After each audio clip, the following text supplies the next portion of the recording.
AC motors have helped to ease man's tasks and enabled industries to become more productive.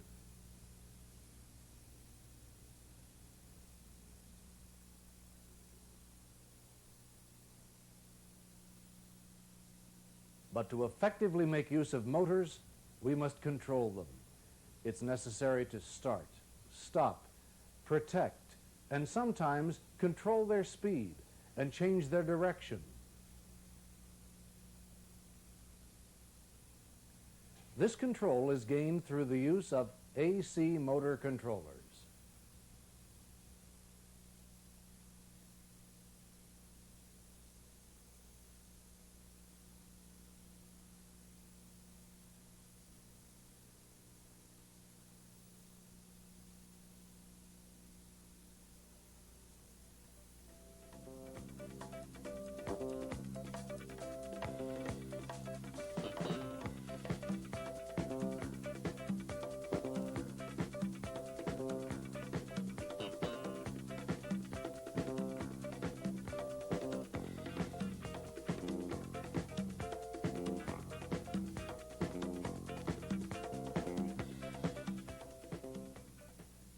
An AC motor controller is a device or group of devices that controls the operation of an AC motor.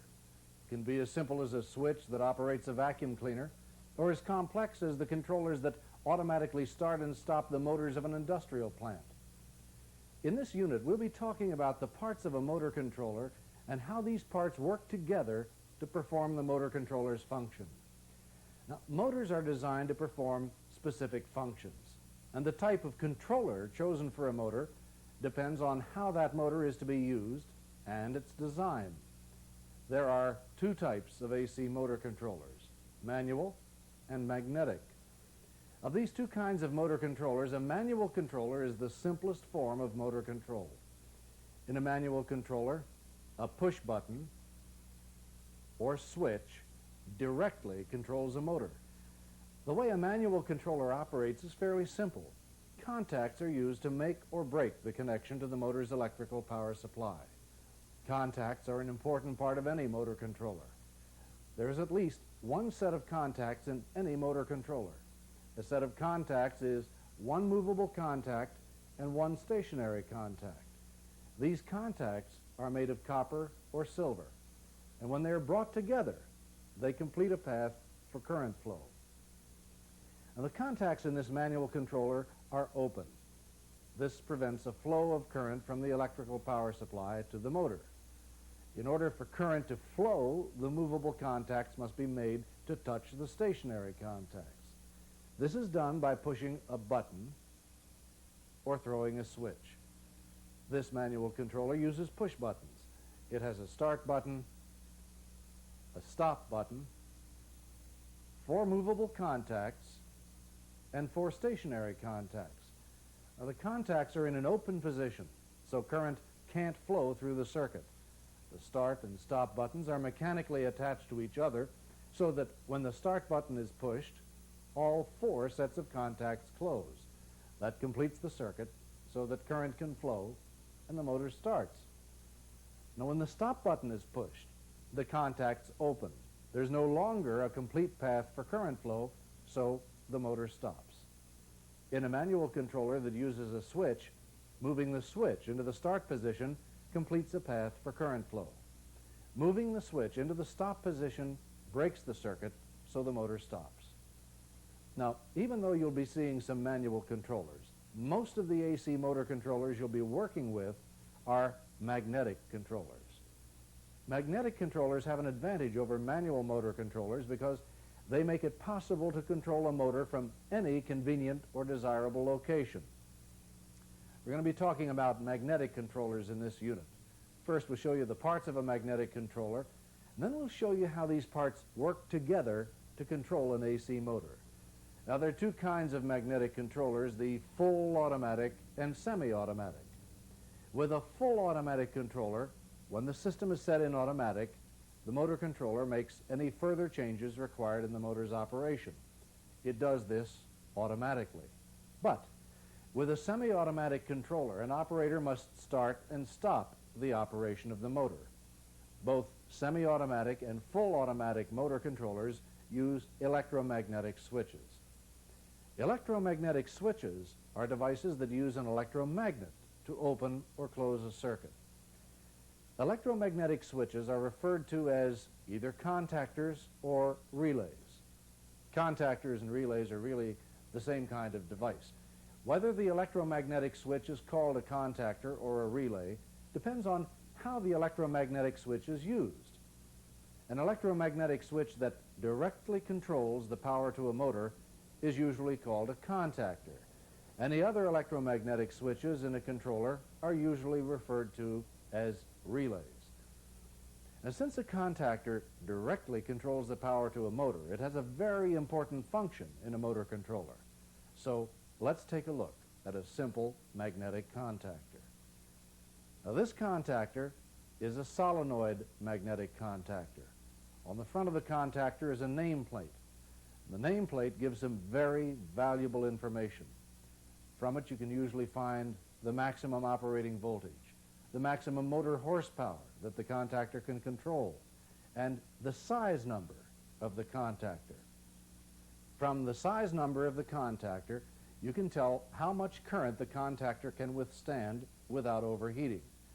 The size number is sometimes listed as a NEMA standard. You may already know that NEMA is the National Electrical Manufacturers Association. Now let's remove the front of the contactor so that you can see its parts more clearly. Here are its contacts.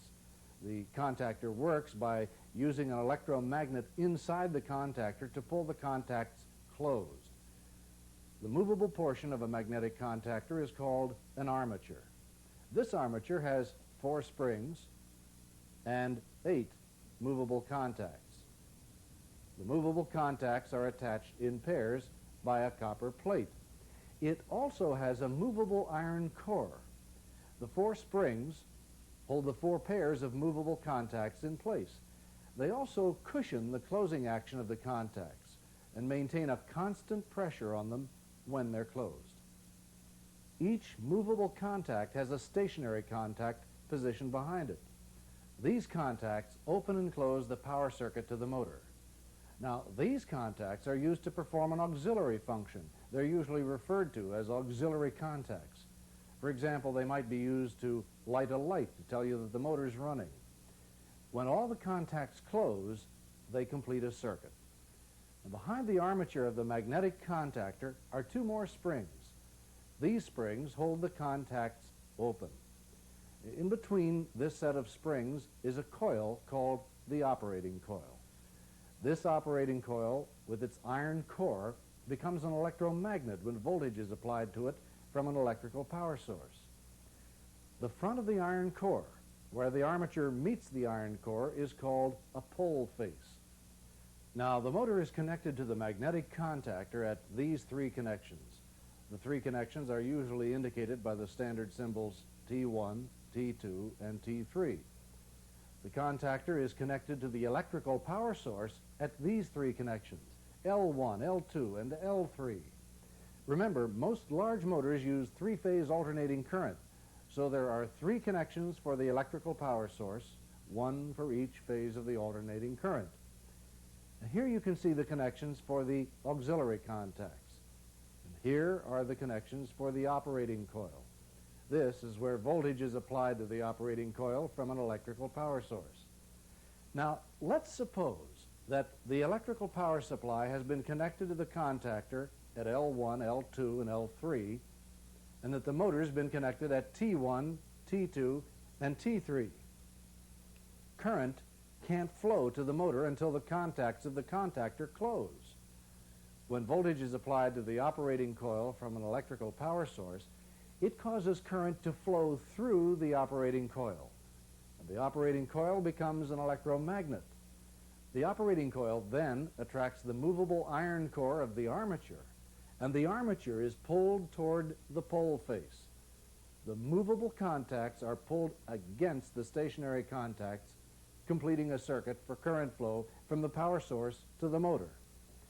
When voltage is no longer applied to the operating coil, the force of the springs returns the armature to its original position. The contacts open, so the motor stops. Not all magnetic contactors are solenoid contactors. Many are designed so that their movable contacts are attached to a vertical armature and swing horizontally to touch their stationary contacts. This type of magnetic contactor is called a clapper, and it operates by the same basic principle of electromagnetic attraction, the same basic principle as the solenoid contactor. But the solenoid contacts move in a straight in or out movement, while the clapper is pivoted and swings. The major difference between the two contactors is the way their contacts are positioned and the way in which the armature moves. You may see relays that are built very much like the two contactors we've just seen, but because relays aren't used to directly control the power going to a motor, they're usually built much smaller than contactors. Well, we've told you that there are two types of motor controllers, manual and magnetic. We've shown you how a manual motor controller works, and we've also shown you an important part of a magnetic motor controller, a magnetic contactor. A magnetic contactor is an electromagnetic switch that functions to start or stop current flow to a motor. But a magnetic contactor is not the only part of a magnetic motor controller. A magnetic motor controller can have several other parts to it besides contactors. But before we show you those parts, take time to review your text. Make sure you understand how a manual controller works, and also learn the parts of a magnetic contactor and how it starts or stops current flow to a motor.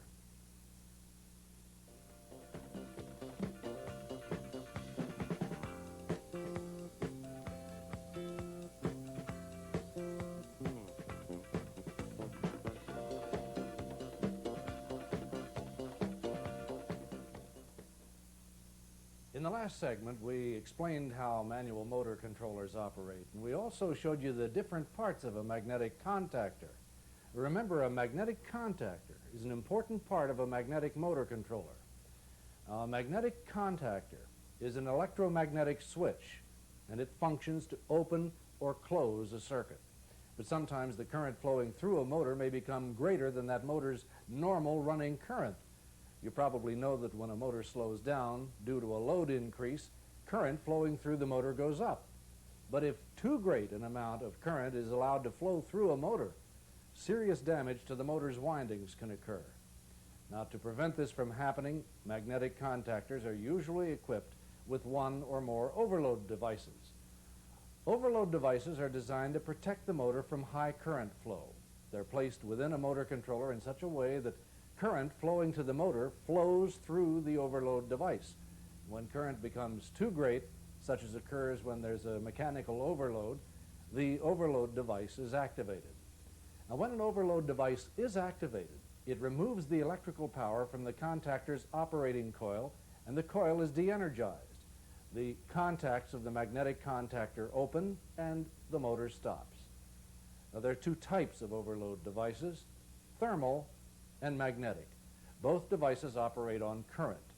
A thermal overload device operates by the heat generated from current, and a magnetic overload device operates by the magnetic field generated by current. The most common and least expensive of the two are thermal overload devices. So let's take a look at them first. Now, most thermal overload devices use a heating element or heater. Current going to the motor flows through the heater, generating heat. And when enough heat is generated, it activates the overload device. Now, there are many heaters made for overload devices, and each one is rated for a different amount of current. The type of heater used in a thermal overload device depends on the current rating of the motor. Now, let's take a look at some of these thermal overload devices and see how the heater is used to protect the motor from high current flow. One type of thermal overload device is known as a melting alloy, or as it is commonly called, a solder pot. The entire solder pot mechanism looks like this. Now, let's take a closer look at the parts of a solder pot. Current going to the motor flows through a heater. Next to the heater is a ratchet wheel set on a small rod. Solder surrounds the rod, and when heat generated from the heater reaches the solder's melting point, the solder goes from its solid state into its liquid state. The ratchet wheel holds a mechanical linkage in place. Now, when we look at a solder pot from this view, you can see that the mechanical linkage is attached to a set of movable contacts. A set of stationary contacts are placed in the casing of the overload device, and a spring is positioned so that the force of the spring works upon the movable contacts and the mechanical linkage to turn the ratchet wheel. But as long as the solder remains solid, the spring is unable to turn the ratchet wheel. When current flowing through the heater causes the temperature to reach the solder's melting point, the solder melts. The solder no longer is able to hold the rod, and the force of the spring causes the ratchet wheel to rotate. This rotation of the ratchet wheel opens the contacts, breaking the circuit to the operating coil of the magnetic contactor. Now, the operating coil of the magnetic contactor is de-energized, its contacts open, and the motor stops. When the magnetic contactor opens, current stops flowing through the heater and the solder cools, returning to its solid form. And since the solder is solid again, the ratchet wheel can't turn. By then pushing a reset button, the contacts of the overload device close, completing the circuit to the operating coil.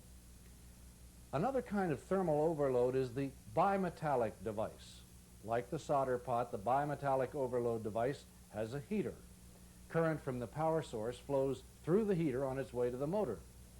A bimetallic strip is positioned alongside the heater. The bimetallic strip is made of two strips of different metals bonded together.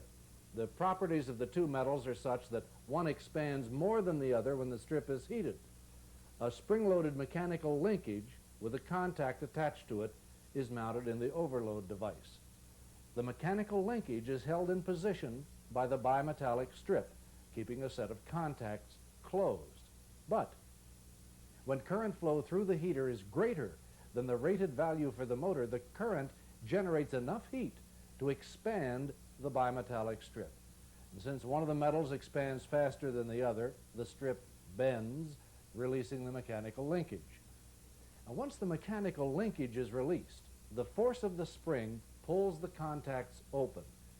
The contacts open the circuit to the operating coil of the magnetic contactor. So the operating coil is de-energized. The contacts of the magnetic contactor open and the motor stops. When current no longer flows through the heater of the overload device, the bimetallic strip cools. As it cools, it contracts and straightens. The reset button can then be pushed to move the mechanical linkage against the force of the spring. This action snaps the linkage back into its original position so that the contacts of the overload device close. The bimetallic strip once again holds the mechanical linkage in place so that there's a complete circuit through the operating coil of the magnetic contactor. Now, although thermal overload devices are the most common overload device, you'll still see some magnetic overload devices. Magnetic overload devices are electromagnetic switches. They're frequently called magnetic overload relays. A magnetic overload relay operates like the magnetic contactor we've already seen. The operating coil of the magnetic overload relay is connected to sense the current flowing to the motor. When the current gets too high, the magnetic overload relay operates to stop the motor. The most common type of magnetic overload uses a time delay device. A time delay device is a device used to control the time interval between one operation and another within a controller. There are several kinds of time delay devices, but we're going to take a look at a time delay device known as a dash pot. A dash pot is a cylinder containing a piston or plunger. Inside the cylinder surrounding the piston or plunger is either a liquid or a gas. When the cylinder is filled with a gas, it's called a pneumatic dash pot. When a liquid is used, it's called a liquid dash pot. Now, since both of these work in basically the same way, we'll show you how a pneumatic dash pot operates.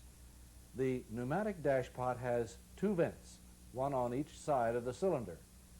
The speed at which the piston moves through the cylinder depends on the time it takes for the gas to enter and escape from the cylinder through these vents.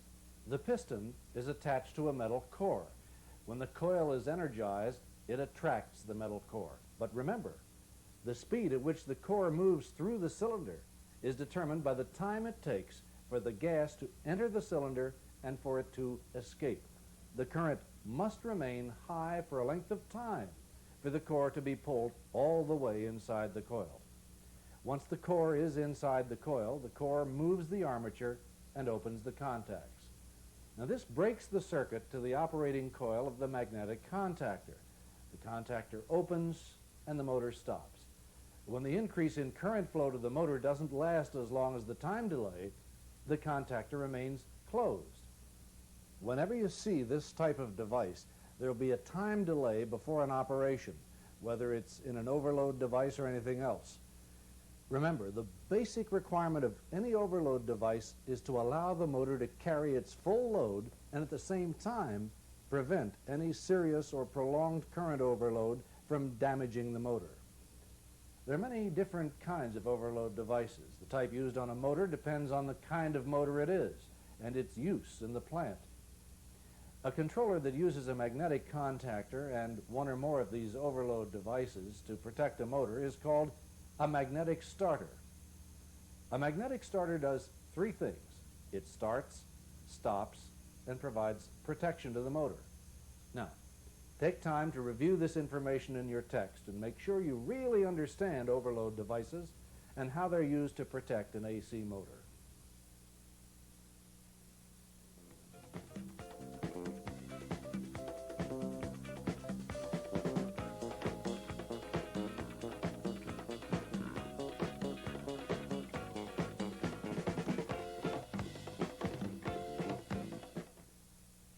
Well, we've told you how a magnetic contactor is used to start and stop the operation of an AC motor. And we've told you that a magnetic contactor with overload devices is known as a magnetic starter. A magnetic starter is a key part of many magnetic motor controllers, and it functions to start, stop, and protect a motor. But current must somehow be controlled from the electric power supply to the operating coil of the magnetic contactor. Now, the device that does this is called a master switch. A master switch is an important part of any motor controller.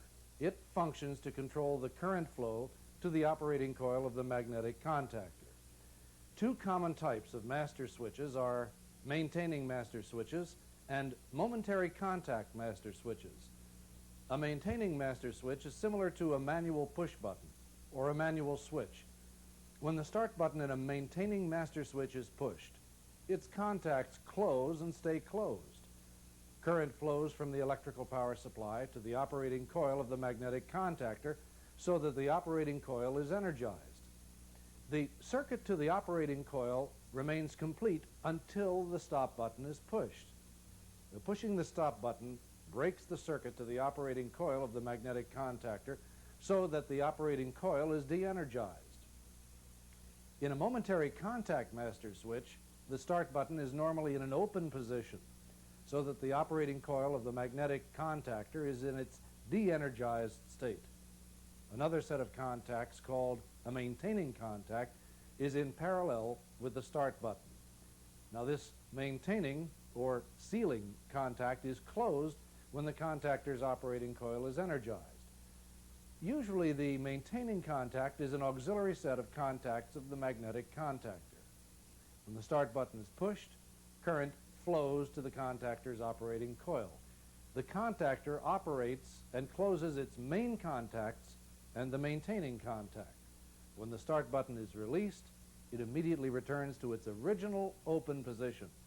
But the maintaining contact remains closed to complete the circuit. Magnetic motor controllers usually use a master switch to complete or break the circuit leading to the operating coil of a magnetic contactor. The magnetic contactor of the magnetic motor controller functions to complete or break the circuit leading to the motor. Overload contacts are installed in magnetic motor controllers to break the circuit to the operating coil of the magnetic contactor when high current flows through the motor. Okay, we've covered the three major parts of a magnetic motor controller: a magnetic contactor, overloads, and a master switch. Now, these three parts alone are enough to make a semi-automatic motor controller. But to make a controller automatic, additional parts are needed. These additional parts are called pilot devices.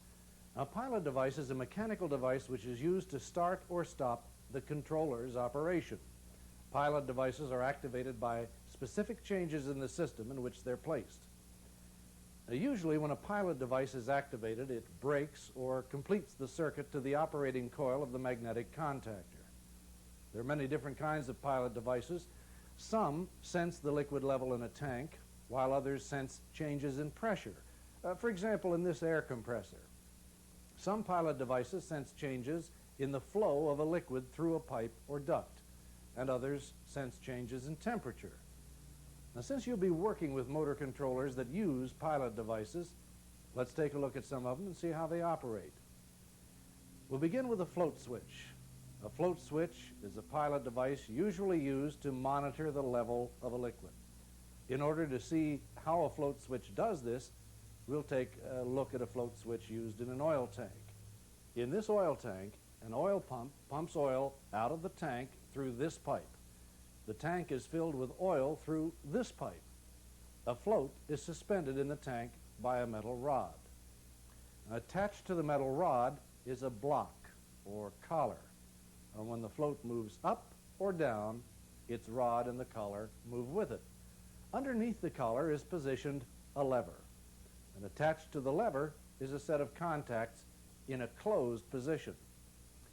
Now, as long as the contacts of the float switch remain closed, a complete circuit is maintained to the operating coil of the magnetic contactor, and the contacts of the magnetic contactor remain closed. The motor runs the pump and pumps oil out of the tank.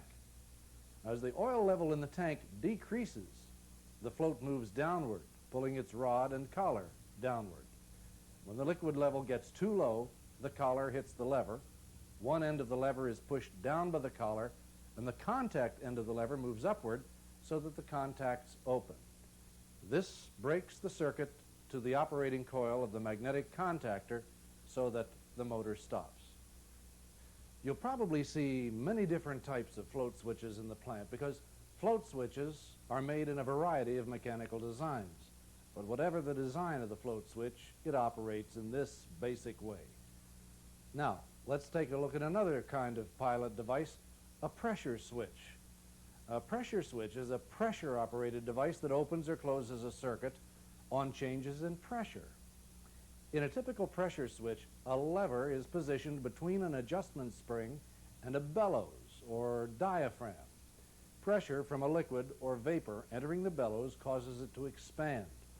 When the liquid or vapor leaves the bellows contracts, and the contacts of the pilot device move with this expansion or contraction to complete or break the motor controller circuit. Another pilot device used to operate a motor controller is a limit switch. A limit switch is a mechanically operated device that opens and closes a circuit when a mechanical mechanism reaches its limit of travel. A lever arm or roller is placed so that it protrudes from the casing of the limit switch.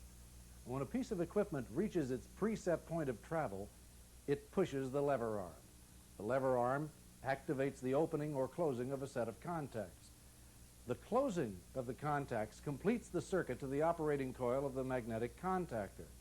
The opening of the contacts breaks the circuit to the operating coil of the magnetic contactor. A common use for limit switches is in motor-operated doors. A motor-operated door uses two limit switches. The operator pushes a button and the motor begins to open the door. When the door has opened completely, it physically pushes a limit switch lever arm. The lever arm moves, opening a set of contacts. This breaks the motor controller circuit so that the operating coil of the magnetic contactor is de-energized and the motor stops. To close the door, the operator again pushes a button and the motor starts operating to close the door. When the door reaches its closed position, it pushes another limit switch lever arm. This lever arm opens a set of contacts so that the operating coil of the magnetic contactor is de-energized and the motor stops. Sometimes it's important to sense the flow of a liquid or gas through a pipe or duct. And when that's the case, a flow switch is used. Now, a flow switch is a mechanical device that opens or closes a circuit when the flow of a liquid operates it. In one type of flow switch, a pivot arm with a flag or paddle on one end and contacts on its other end is inserted into a pipe. It's placed in such a way that the flow of the liquid or gas causes the lever to open or close the circuit to the operating coil of the magnetic contactor. Another pilot device is a thermostat. A thermostat is used to sense changes of temperature. And the two most common thermostats are the Bellows and the Bimetalic strip. The Bellows thermostat has a sensing bulb with a tube leading to a bellows located in the thermostat itself. The bellows, tube, and sensing bulb are filled with a liquid or gas that is sensitive to temperature changes. The bulb can be placed at any location where it's necessary to sense a change in temperature. It can be placed inside a pipe, into a component, or inside a motor. When temperature rises in the area of the bulb, the liquid or gas expands and moves into the tube to the bellows. This forces the bellows to expand, opening a set of contacts. When the temperature decreases in the area of a sensing bulb, the reverse action occurs. The liquid or gas contracts, causing the bellows to deflate, and the contacts then close. Unlike the bellows thermostat, bimetallic thermostats are totally contained in a box and sense temperature changes only in the location of this box. In a bimetallic thermostat, two strips of different metals are bonded together. Each metal expands at a different rate. This particular bimetallic strip is in the shape of a coil. The coil operates a set of contacts. When there's a temperature increase in the area of the box, the two metal alloys expand. But because they expand at different rates, the coil begins to unwind. When the coil unwinds, it opens the contacts. As temperature decreases in the area of the box, the alloys contract. The coil moves in the other direction, closing the contacts. Many thermostats and other pilot devices incorporate mercury switches instead of contacts. The mercury switch has a bulb with two wires at one end. The bulb has some liquid mercury in it. When the bulb is tilted, the mercury flows to one end so that it touches the wires. And since mercury is a good conductor of electricity, its contact with the wires makes a complete circuit. Current then flows from one wire through the mercury and out through the other wire. When the bulb is tilted the other way, the mercury flows to the other end of the bulb, the circuit is broken, and current no longer flows through the wires. Now, let's see how a typical pilot device that uses a mercury switch works. We'll examine a bimetallic thermostat with a mercury switch. The bimetallic coil is attached to the mercury switch and holds it level. The end of the coil is attached to a temperature setting lever. As the temperature increases and the metals expand, the coil begins to straighten. Because the coil is attached to the bulb, as it straightens, it moves the mercury switch. The switch tilts, and the mercury moves to make connection with the two wires to complete the circuit. As the temperature decreases, the bimetallic coil contracts into its original position. Because it's attached to the mercury switch, this contraction pulls the bulb back into its level position. The mercury moves away from the wires, and the circuit is broken. Well, we've shown you the two kinds of master switches, maintaining master switches and momentary contact master switches. We've also shown you several different kinds of pilot devices. It's very important that you understand master switches and how all the different pilot devices work. So take the time now to learn this information and make sure it's very clear to you how these parts of a motor controller work. If it isn't clear, be sure to let your instructor know.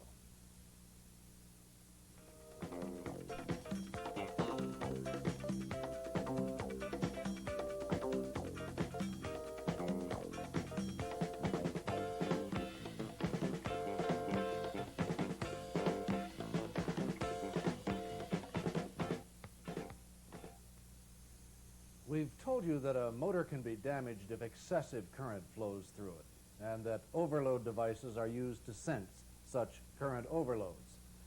Overload devices protect the motor by breaking the circuit to the operating coil of the magnetic contactor if high current occurs. But high current is not the only thing that can damage a motor. If a motor runs at a lower voltage than it's designed for, it can also be damaged. To protect a motor from low voltage, most AC motor controllers have low voltage protection built into them. Low voltage protection functions in either of two ways. One is LVR, which stands for low voltage release. The other is LVP, which stands for low voltage protection. All magnetic motor controllers are either LVR or LVP. Both LVR and LVP magnetic motor controllers cause the magnetic contactor to open if voltage is lower than normal. Once voltage is returned to normal, the LVR restarts the motor automatically. But with an LVP motor controller, an operator must restart the motor when voltage is returned to normal. In order to understand how an LVP or an LVR motor controller gives this low voltage protection to a motor, we'll need to look at an example of each. We begin by showing you a schematic of an LVP motor controller's circuit and how the LVP controller works to give the motor low voltage protection. Now, any schematic of a magnetic motor controller can be divided into two circuits, the control circuit and the motor circuit. The control circuit contains the operating coil of the magnetic contactor. The motor circuit contains the main contacts of the magnetic contactor and the motor. Let's first take a look at the parts of the LVP control circuit of this schematic. To control the flow of current to the magnetic contactor, a master switch is located in the control circuit. The master switch of an LVP motor controller is a momentary contact master switch. In this example, it's a start button and a stop button, represented by these symbols. In parallel with the start button is a set of contacts called a maintaining contact. This symbol indicates that the maintaining contact is normally open. In schematic drawings, contacts are always shown in the normal position.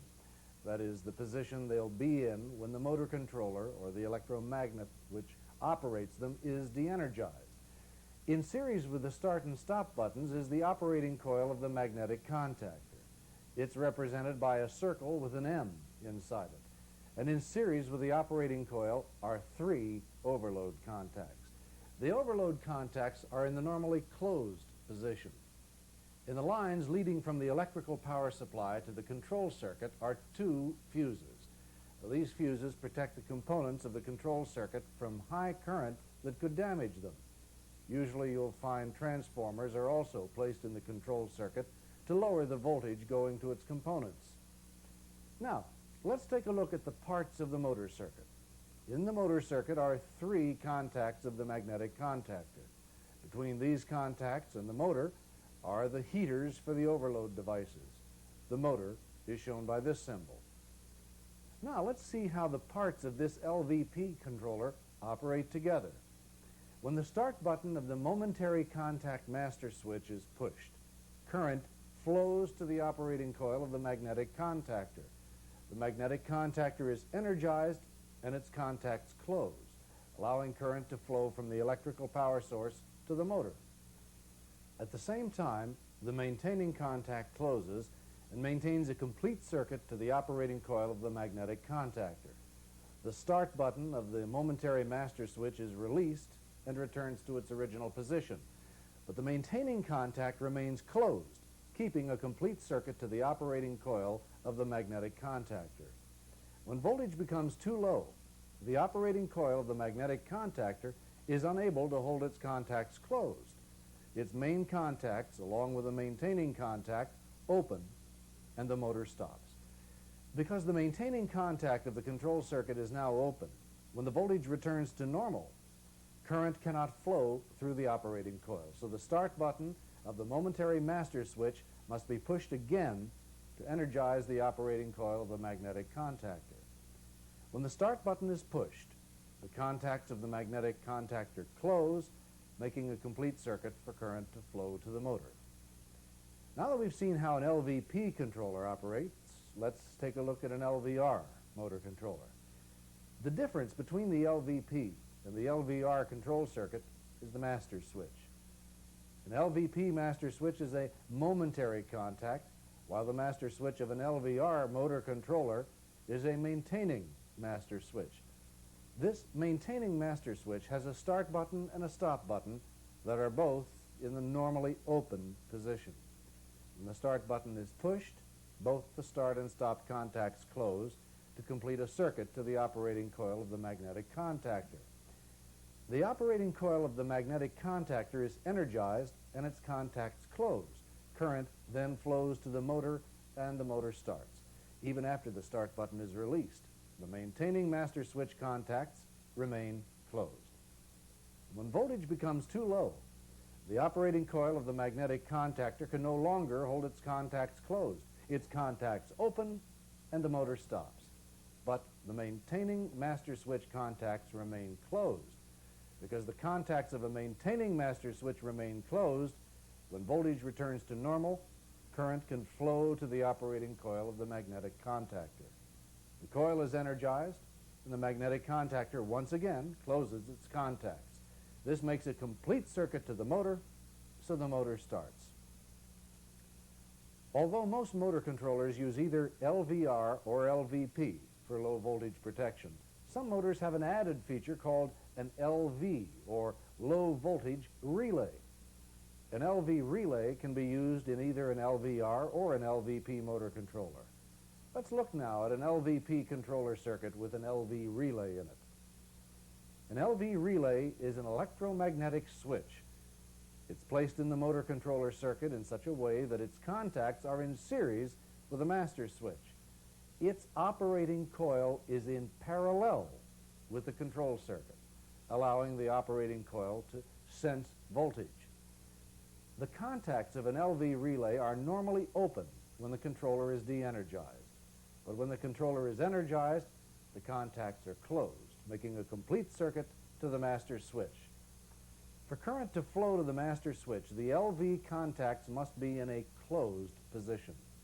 When the start button is pushed, current flows to the operating coil of the magnetic contactor, and its contacts close. Once the magnetic contactor closes, current flows to the motor, and the motor starts. The operating coil of an LV relay is designed for a certain amount of voltage. As long as enough voltage is present, the contacts of the LV relay remain closed, maintaining a complete circuit. But when voltage becomes too low, the operating coil of the LV relay can no longer hold its contacts closed, so they open. This breaks the circuit, and the operating coil of the magnetic contactor is de-energized. Its contacts open, and the motor stops.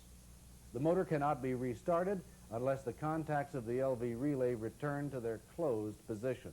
And for this to happen, voltage must increase to the amount of voltage that the LV relay is preset for. When voltage reaches the LV relay preset value, the operating coil of the LV relay closes its contacts. A complete circuit is then made to the master switch of the controller. When the momentary contact start button is pushed, current flows to the operating coil of the magnetic contactor, and it's energized. Its contacts close, and the motor starts.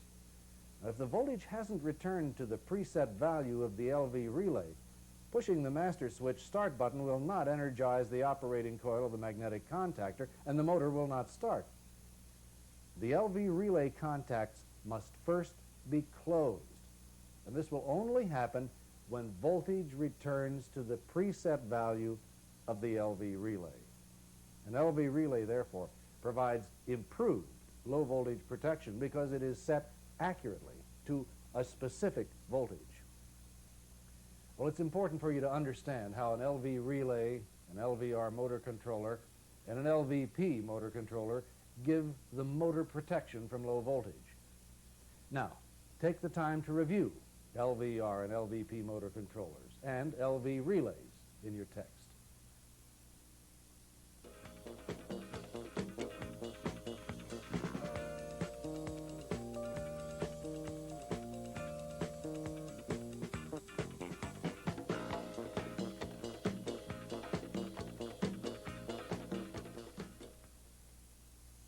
In the last segment, we saw how an LVR and an LVP motor controller protects a motor from low voltage. we also saw how an LV relay can be used as added protection against low voltage in a motor. But when a motor is first started, its current far exceeds its normal running current. In fact, in a typical AC motor, starting current is 3 to 5 times normal running current.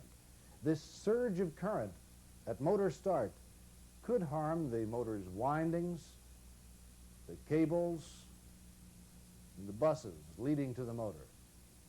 In most cases, the equipment is designed to handle starting current. However, to prevent damage from occurring to certain motors and other equipment at motor start, some motor controllers have an added protection feature known as reduced voltage start. In a motor controller with reduced voltage start, a resistor or inductor is placed in series with the motor. As you probably know, resistors and inductors reduce voltage, and from Ohm's law, you know that current is proportional to voltage. This means that when voltage is reduced by resistors or inductors, current is also reduced. For a motor that uses a reduced voltage motor controller, when a motor reaches a certain speed, an auxiliary contactor is used to bypass the resistor or inductor. An auxiliary contactor is a contactor that's used for a function other than that of starting or stopping a motor. Now let's take a closer look at a schematic of a reduced voltage motor controller that uses resistors and see how it functions to protect a motor from excessive current flow at motor start. As in the schematic of any motor controller, the circuit can be divided into 2 circuits, the motor circuit and the control circuit. In the motor circuit are the heaters of the overload device, 3 resistors placed in series with the motor, 3 sets of contacts of the auxiliary contactor, and the contacts of the main contactor. In the control circuit is the start button, which here is a momentary contact master switch, the operating coil of the main contactor, the operating coil of a time delay device, which is indicated by the letters TDC, and the time delay contact. In series with the time delay contact is the operating coil of the auxiliary contactor.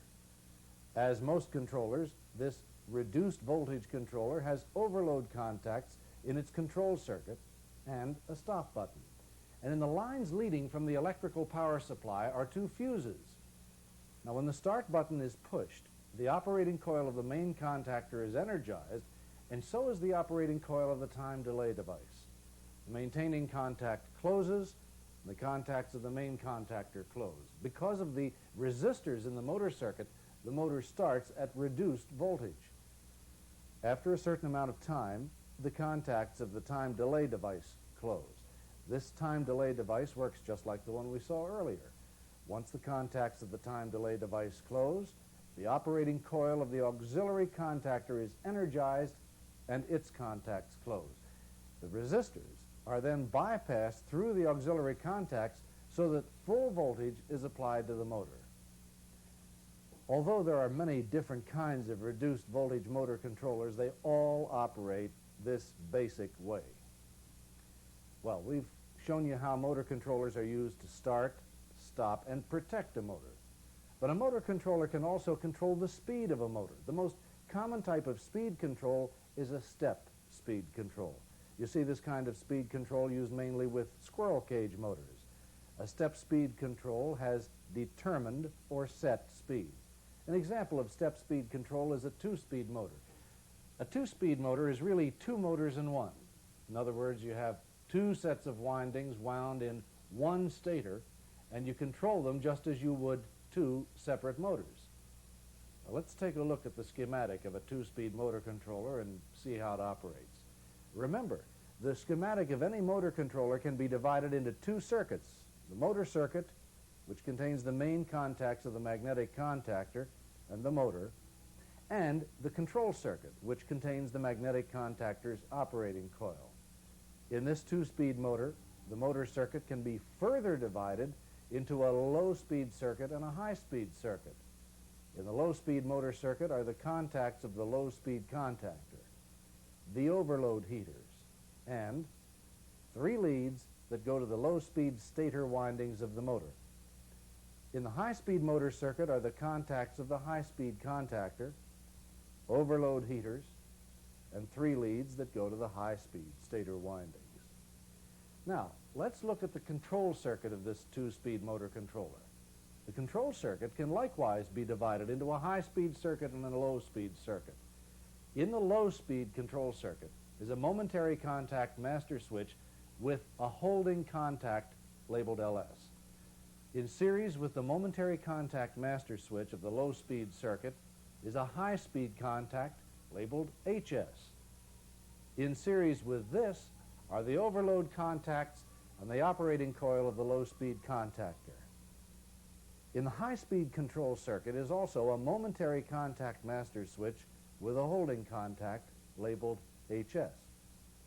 In series with the master switch is a low-speed contact labeled LS, the overload contacts, and the operating coil of the high-speed contactor. In series with the low-speed and high-speed control circuits is a stop button that functions to interrupt current through either of the 2 control circuits. Now let's see what happens when the low-speed start button is pushed.